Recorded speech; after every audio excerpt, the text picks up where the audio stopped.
verdad que hay que tener tupé, ¿no? No pueden administrar la obra social del Poder Judicial y quieren meterse en la administración de la economía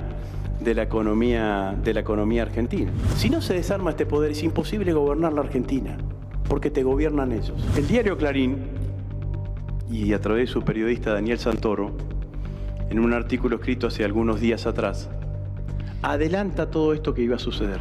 No somos nosotros los que tienen un dirigente político prófugo. El primer prófugo de la democracia es Pepín Rodríguez Simón.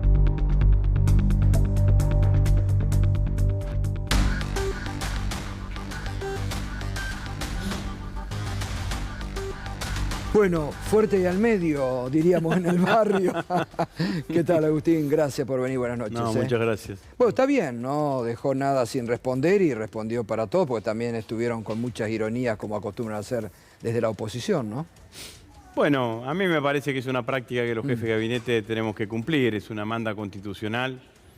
Yo estoy tratado de ir todos los meses. En el mes de abril no fue porque el mismo Senado me citó para el mes de mayo, pero ya presenté la nota para ir de vuelta a la Cámara de Diputados. Hice un informe de gestión durante una hora. Obviamente que siempre lo que es la gestión es lo que menos repercute, digamos, ¿no? Hablé de la generación de empleo, del volumen de exportaciones, de las inversiones en ciencia y tecnología, de las inversiones en infraestructura, bueno, una cantidad de cuestiones que me parecen importantes, pero bueno, también hice referencia, estaban en la casa donde están los representantes de las provincias a este fallo de la Corte, que claramente es violatorio de las autonomías provinciales. Una Corte que no solamente se mete en las autonomías provinciales, se apropió de facultades legislativas cuando repuso una ley para el Consejo de la Magistratura, y el otro día yo lo veía a Rosati ahí en Ancham explicando política económica. La política económica. Yo digo, qué tupé, ¿no? Sí. Porque no pueden administrar la obra social de los judiciales y te quieren dar clase de cómo se tiene que gestionar la política económica del país, ¿no? Pero Entonces, además anoche el doctor Andrés Gil Domínguez lo decía muy claramente acá, no le corresponde al presidente de la Corte meterse en el terreno que se metió. Pero, Gustavo, pasan cosas más graves. En el mismo momento en donde la Corte anunciaba estos dos fallos, el de Tucumán y el de San Juan, el señor Marchi, que es el ex administrador de la Corte, estaba en la Comisión de Juicio Político de la Cámara de Diputados denunciando que el señor Robles, por orden, el operador de Rosati, por orden de Rosati, le daba una mayor cantidad de contratos a los jueces de la Cámara de Casación que sobreseyeron en forma definitiva el juicio que tenía, la denuncia que tenía Rosati por enriquecimiento ilícito. Entonces, esto es un escándalo. No, y además lo que dijo Marchi, discúlpeme Agustín, pero digo, algo también más grave, que Rosati le dijo en la cara a Marchi, a mí la ley no me alcanza, apretándolo a Marchi y le diciendo, a mí la ley no me alcanza. Bueno, es grave pero todo esto, cuando vos sumás todo el escenario, sumás estas cosas, sumás la foto del lago escondido, donde había jueces, camaristas y directivos del Grupo Clarín, bueno, tenés un escenario en donde claramente, yo lo dije hoy en la Cámara de Senadores, acá hay un suprapoder o poder paralelo que no tiene legitimidad democrática, pero que condiciona la vida democrática de los argentinos. Te proscriben una dirigente como Cristina, te suspenden elecciones como en San Juan y en Tucumán, te toman decisiones que afectan la vida diaria de los argentinos, el gobierno quiere declarar de interés público la televisión por cable, la internet, la telefonía celular y te lo impiden. Bueno, entonces claramente que estamos, y eso porque ¿actúa el Partido Judicial solo o no? Actúa el Partido Judicial en alianza con la política. Con alianza con los grupos mediáticos, Gustavo, sobre todas las cosas. La política juega un rol de partenera y esta es la realidad. Usted se refería a la nota esta, a ver, se la podemos mostrar del diario Clarín, justamente, que esta, ¿no? El 29 de abril del 2023, la Corte decide sobre impugnaciones a las candidaturas de Mansur y Uñac y un fallo para que la ANSES deje de litigar gratis. Frente a la estrategia acá de crear un escándalo en torno a la obra social del Poder Judicial en la Comisión de Juicio Político y Diputado, el tribunal marca bien, ¿no? Por lo del juicio político dice, el tribunal seguirá resolviendo casos y empujando el funcionamiento del Consejo de la Magistratura, ¿no? Bueno, y además 29 de abril del 2023. Y además en esa nota advertían de que pueden llegar a intervenir el Acá, Partido Judicial. frente a la estrategia del kirchnerismo de crear un escándalo en torno a la obra social judicial, la mayoría de la Corte apuntará a resolver en las próximas semanas causas vinculadas a las reelecciones de San Juan y Tucumán, a las apelaciones del ANSES contra jubilados y a la polémica elección de Máximo Kirchner como presidente del PJ de Buenos Aires, entre otros temas. Se anticipan todos los temas que van a salir en contra. Lo anticiparon, esto lo escribía Santoro en el diario Clarín, y fue lo que sucedió durante esta semana, ¿no? Entonces, está claro que el candidato nuestro o la candidata que sea tiene que entender de que tiene que acumular poder político y electoral no solamente para ganar las elecciones, sino para desarmar este poder. Exacto. Si no se desarticula este poder, podés gobernar 6 meses en Argentina. Porque en los 6 meses están gobernando ellos. Por una cosa o por la otra. Bueno, es lo que han intentado hacer ahora. Pero además es lo que han intentado hacer con este gobierno, bueno, pero no solamente pasa esto en la Argentina. López Obrador está mandando una ley, una enmienda de la Constitución para elegir los jueces de la Corte por voto directo. Los jueces de la Corte en México por voto directo. En Colombia, Petro, la mayor oposición la tienen los medios de comunicación y en el Poder Judicial. Entonces, si nosotros no entendemos de que tenemos que desarticular este sistema de poder que se ha creado. Ahora, vos eras un periodista, ya eras un periodista importante cuando fue la servilleta de Corach, ¿te acordás? Sí. ¿Cuántos argentinos vieron la servilleta de Corach? Uno solo. Cavallo. ¿Pero qué pasaba en ese momento? Mitre y Mañeto estaban arriba del paravalancha, criticando al gobierno de entonces. Acá lo que hacen es proteger. Entonces, pasan las cosas que pasan, y están la foto del lago escondido, y nadie dice nada. No, y nadie dice nada de las cosas que denuncia Marchi graves en la Comisión de Juicio Político. Y Robles sigue siendo operador de Rosati. Sí. Y nadie le dijo, che, nadie lo corrió.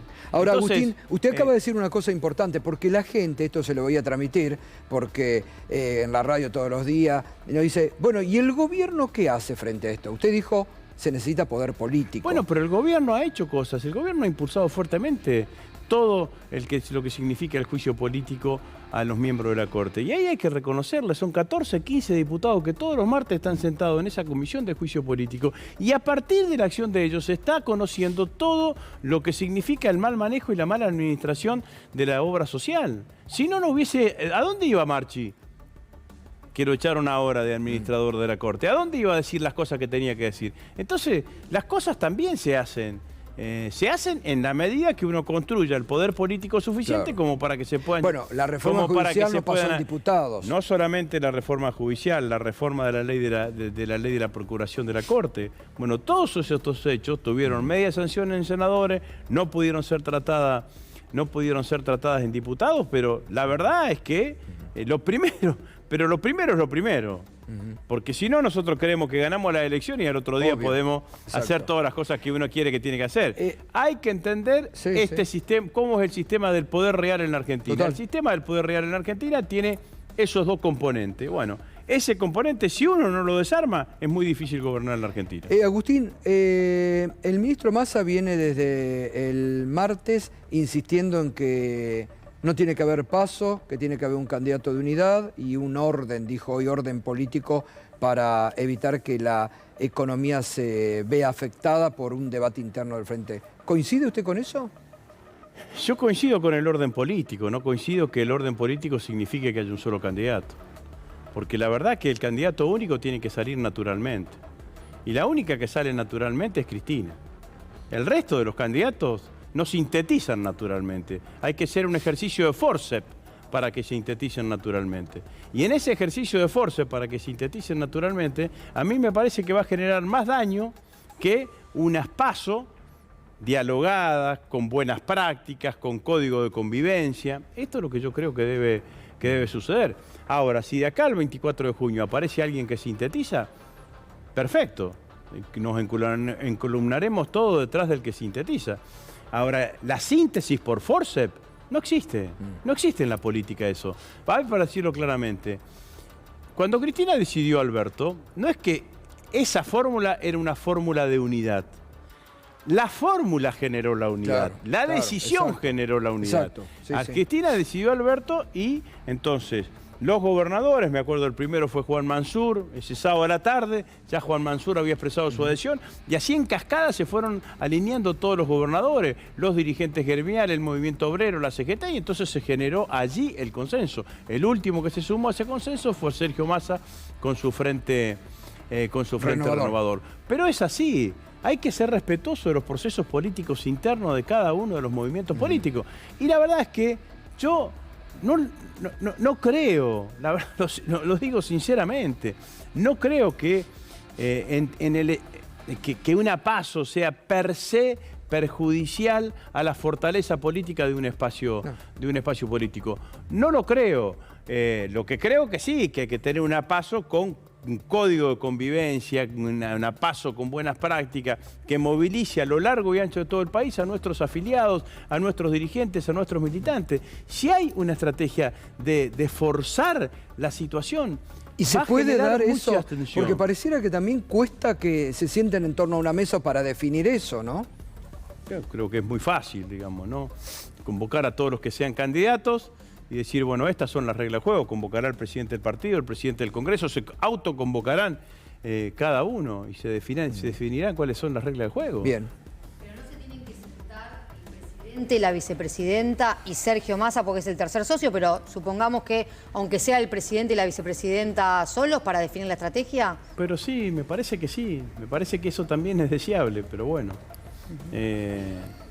¿Por qué no me sucede? Parece que esto sea invalidante de lo que estoy diciendo. Yo lo que digo es, orden político para la gestión, 100% de acuerdo. De hecho, soy de los que, cada vez que hay tensión económica, soy el primero que sale a expresar claramente el apoyo político del gobierno y el apoyo político... Eso se ha logrado. El apoyo político del gobierno, ¿no?, al ministro de Economía, que además, lo dije hoy en el Senado, está haciendo una excelente gestión, un enorme esfuerzo en una economía complicada, con una caja de herramientas corta, utilizando las herramientas, las herramientas que tiene para lograr la mejor decisión, la mejor decisiones económicas. Después, lo que yo visualizo es que si no hay un candidato de síntesis, lo que no se puede hacer es sintetizar en quien no sintetiza, en forzar esa decisión. ¿Massa no es un candidato de síntesis? No voy a dar nombres propios. La vicepresidenta hoy estuvo un rato con la vicepresidenta, no nos va a contar lo que habló. No, bueno, pero obviamente nunca cuento lo que hablo con Cristina. ¿Pero la ve con ganas? ¿Cree que puede llegar a competir? No hablé, no cuento lo que hablo con Cristina. Me parece que si entramos en un ejercicio de forzar una decisión, no me parece lo más saludable. Me parece que lo más saludable es dejar que las fuerzas internas de nuestro espacio político se vayan expresando. Si en el medio de esa expresión se logra una síntesis, bienvenido sea. Y si no logra una síntesis, hay pasos, bienvenido sea también. Yo creo que se puede llevar adelante unos pasos en forma virtuosa. Esta es mi mirada. ¿Cómo ve el tema económico en este momento? Las negociaciones con el fondo, ¿se puede encontrar, digamos, con el fondo esta necesidad de rediscutir, como se está rediscutiendo un esquema para el futuro? ¿Se puede dar? Mirá, Gustavo, hoy le decía, yo creo que lo que no tenemos es dimensión de lo que está pasando en la economía argentina hoy. El año pasado, el 2022, fue un récord de exportaciones en la Argentina. Se exportaron 88.000 millones de dólares. De esos 88.000 millones de dólares, 23.000 millones de dólares son de producción primaria. Este año nos faltan 20.000 millones de dólares por la sequía. Entonces, ese faltante, que fue el faltante que el mercado, la economía, se anotició la segunda quincena de enero, que es a partir del cual empiezan a dispararse los precios en Argentina, es una situación que tenemos que administrar. Y lo que está haciendo el ministro de Economía es ver cuáles son las decisiones económicas que va tomando para acumular reserva. Es muy difícil hacer política económica con faltante de reservas en la Argentina. Obvio. Y esto es lo que nos está pasando. Si nosotros hubiésemos tenido los 20.000 millones de dólares que nos faltan de la sequía, la situación económica de la Argentina sería absolutamente distinta. Agustín. Por eso yo digo que el año que viene, al contrario de lo que dicen los candidatos opositores, va a ser un muy buen año económico de la Argentina y no se va a necesitar ajuste ni devaluación brusca el año que viene. Vamos a poder andar muy bien porque no vamos a tener estas situaciones. Tampoco vamos a tener los 5.000 millones de dólares que se nos fueron de las reservas por la importación de energía en el 2021. Mañana se da un paso muy importante, la última soldadura para esa obra que es la más importante de las últimas décadas. Eso es importantísimo, ¿no? El gasoducto es muy importante. Andrés. No, y que en paralelo mañana también se va a conocer el dato de inflación, que obviamente es al asalariado, al trabajador, el dato que más le duele. Y la pregunta es si se está trabajando en algún tipo de medida complementaria para tratar de paliar un poco la pérdida de poder adquisitivo. Bueno, permanentemente estamos trabajando en medidas complementarias. Aumentamos el piso de ganancias, el del mínimo y no imponible de ganancias. O sea, tomamos la decisión de que las horas extras, una cantidad de suplementos no remunerativos no se computen en la hora de ganancias. Aumentamos en un 35% el componente alimentario de la tarjeta de la UH. Hoy se conocieron el aumento para las jubilaciones y para ganarle a la inflación se dio nuevamente un bono para ganarle a la inflación. Permanentemente está en el gobierno la preocupación y la ocupación para ver de qué manera vamos recuperando poder adquisitivo del salario. Ahora, también quiero decirlo claramente, nosotros estamos, esta situación de baja de reservas en el Banco Central te quita posibilidades de gestionar económicamente en forma más agresiva. Entonces, lo que hace el gobierno y lo que hace el ministro y lo que hicimos todos cuando acompañamos al ministro y al presidente yendo a Brasil a la reunión con Lula o la negociación con el fondo, es ver de qué manera recomponemos reserva para poder gestionar la economía argentina con mayores libertades y encontrarle el sendero que todos queremos, que es inflación descendente y recuperación del poder. Y hay una autocrítica con respecto a, porque vos bien marcás la escasez de reservas, pero también marcabas recién el récord de exportaciones, y es verdad que se sostuvo exactamente el año pasado, pero que durante, en realidad, toda la gestión se sostuvo un superávit comercial interesante, y ese superávit no se pudo plasmar en que el Banco Central pueda acumular reservas. Bueno, pero crecimos el 10% el 2021, que es un crecimiento económico importantísimo, y el 2022 crecimos arriba del 5%. Entonces, la economía argentina, en la medida que tracciona su crecimiento, genera una mayor demanda de importaciones, y esa mayor demanda de importaciones tiene que sostenerse fundamentalmente con todo lo que significa, con las divisas y con todo lo que significa el superávit. Y en el 2021 tuvimos una caída de 5.000 millones de dólares más de las reservas, fundamentalmente por lo que significó el aumento del costo de la energía, producto de la guerra entre Rusia y Ucrania, y eso también tuvo un efecto. Y todos estos elementos son los elementos que utiliza el ministro a partir de que el acuerdo que se firmó con el fondo es dinámico, porque permite renegociar las metas a partir de que existan incidentes económicos que están por fuera de la gestión económica del gobierno, pero que impactan en la economía argentina. Bueno, esto es fundamentalmente lo que estamos haciendo. Ahora, al mismo tiempo, tenemos un plan de subsidio de tasa para empresas pequeñas y medianas, y tenemos 1.000 empresas pequeñas y medianas con subsidio de tasa que están llevando adelante sostenimiento productivo.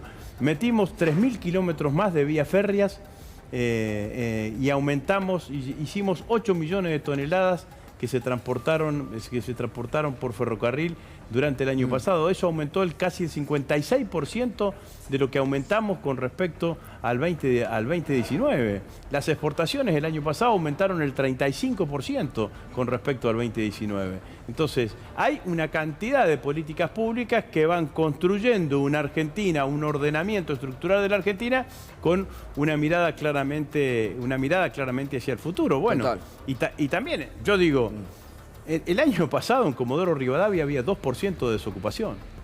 En el último trimestre del año pasado. En el complejo Viedma Carmen de Patagones también había el 2% de desocupación. En la región de Cuyo 3,4%, en el NEA 3,5%. Son lugares de ocupación plena. Tenemos más desocupación en el AMBA y en la región pampeana que en el interior de la Argentina. Sí, como revirtiéndose ese fenómeno de que de migración interna, en donde las posibilidades y las expectativas estaban aquí en el centro demográfico del país. Entonces hay una cantidad de políticas que, bueno, que a veces nos cuesta explicarla, a veces cuesta que se entienda, pero que van en el buen sentido. Van en el sentido de que se tienen que permanecer, permanecer en el tiempo. Entonces, esto es parte del debate, y es parte del debate que también con los opositores, porque no es para sacarnos las responsabilidades. 55% de inflación, 9% de desocupación y 3 años de recesión sobre 4 de gestión. Y 45.000 millones de dólares con el Fondo Monetario Internacional. Eso fue lo que nos dijeron. Esos son los tipos que vienen ahora que te van a decir que van a resolver los problemas que a nosotros nos faltan resolver. Sí, claro que nos falta resolver, hay que bajar la inflación, hay que recuperar el poder adquisitivo del salario. Ahora, no lo van a resolver los que generaron los problemas en la Argentina. Está claro.